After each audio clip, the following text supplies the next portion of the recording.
Hello everyone! In this video tutorial, we will guide you through how to delete your Shopify store. So let's dive right in.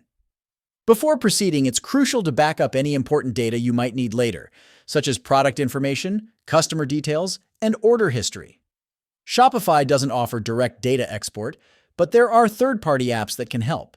In your Shopify admin panel, click on Settings located at the bottom left corner. Within Settings, select Plan or search for plan details in the search bar.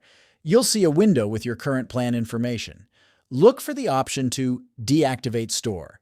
Shopify might offer a Pause and Build option.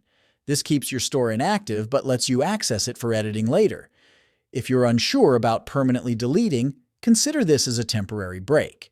If you're certain about deactivating, choose Deactivate Store and proceed. Shopify might ask you for a reason for deactivating.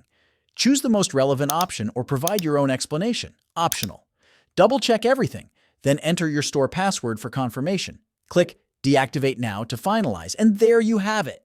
If you find this video helpful, don't forget to subscribe to our channel for more tutorials. Thanks for watching!